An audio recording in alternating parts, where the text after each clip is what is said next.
we tend to respond in certain way, which is called a flight or fight response. Okay. So in that flight or fight response, what we do is either we face the situation or else we avoid the situation totally. Okay. So this is a natural response which occurs in a regular day-to-day life. But when it becomes excessive or it becomes persistent for such a long period of time, we say that it converts into a generalized anxiety disorder. Okay. So in this generalized anxiety disorder, it can be diagnosed when it is persistent over more than 6 months of time. Okay. So this is where we diagnose them as a generalized anxiety disorder. So here in this generalized anxiety disorder, we have both physiological and psychological symptoms. Okay. So why I took this case as why I incorporated this disorder in the sense we have 4th unit as, please tell me which is 4th unit? Middle adulthood. Okay. So in that middle adulthood, lot of adults will go through several responsibilities. Right? So they have this financial responsibilities, they have the responsibility to take care of their older parents, they have their child to take care of, and they have a lot of career shifts. So they have to take care of all those things. So during that phase of their life, the individuals might face this generalized anxiety disorder. So we have this prevalence rate of more women tend to have this gap. So we say that this generalized anxiety disorder have more prevalence only in this middle adulthood phase than early adulthood phase. Okay. So let's get more depth into this generalized anxiety disorder with the case. Yes. So someone tell me on a case in this demographic and their representative complaints.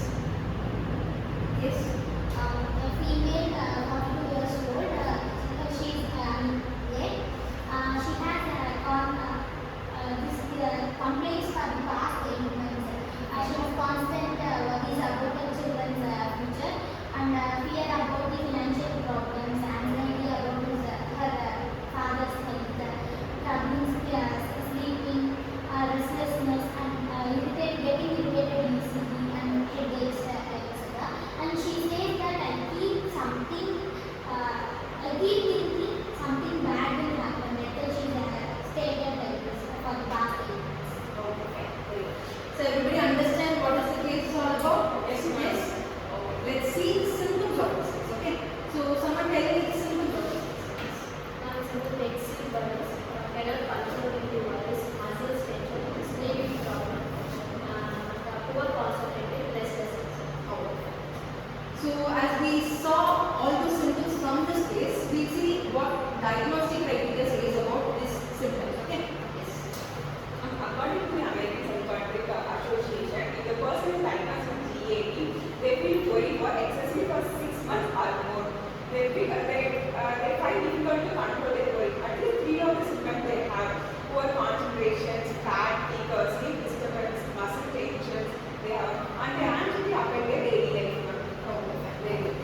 So we know that these are the diagnostic criteria we used to follow to diagnose it as a gap. Okay. So we know the symptoms, the diagnostic criteria, and we are going to understand now why this case is diagnosed as a GA. Okay. So tell me the diagnostic, why we diagnose this case as a GA. Yes, Santosh?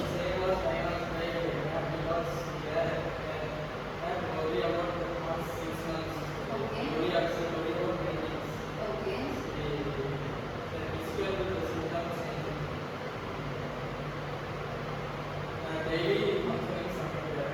Okay. She has 3 months. Okay. Yes.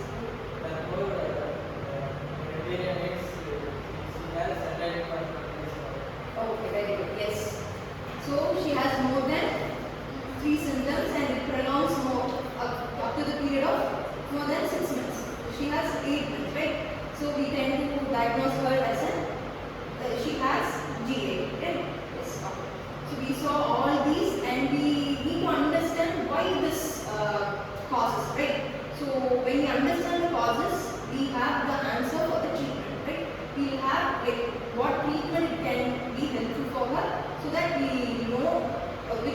can take over, right? So for that we'll understand the process. Yes, you know. Process in middle biological process in family history of Yes. anxiety. Drugs, Yes. psychological process.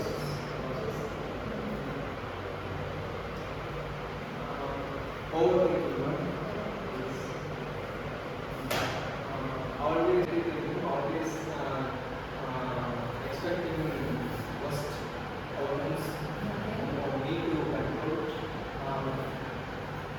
social consequences, health issues, work stress, family problems, financial responsibilities.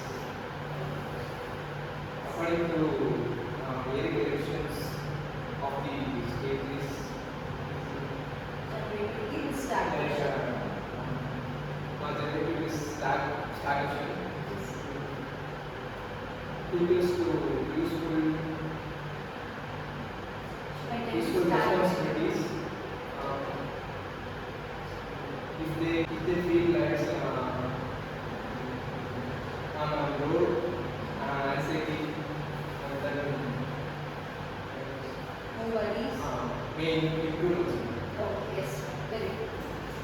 So as we saw the causes of this anxiety disorder, generalized anxiety disorder, we will see what treatments we can apply to it. Okay? Yes. It is with cognitive behavioral therapy and lifestyle changes. Cognitive behavioral therapy aims to change negative thoughts and change habits. And then lifestyle changes helps like exercise, then sleep routine, and then avoid to anxiety. Yes, very good. So we tend to have this CBT as a common therapy for this generalized anxiety disorder. Also, we prescribe her to have a proper lifestyle management. Okay, so that will literally help her in minimizing the symptoms of it. Okay, yes. So from this case, we could understand that as our fourth unit involves middle adulthood, right? So we think that stage is a stable age, right? So like probably our parents would be in that stage. So they have a settled career, like they are bringing up like for the education purpose, and the other they are taking care of their older parents, grandparents. Okay. So as we see that this is a stable age, but behind the scenes, they go through a lot of stuff, right? They emotionally, they go through a lot of things, so which leads to this anxiety. So we tend to see that several researchers say this gap is have a prevalence rate of more occurrence in women, and also during this phase of life there is more occurrence of this generalized anxiety disorder. Right? Everybody clear with the content? Yes? Any doubts? No, ma'am.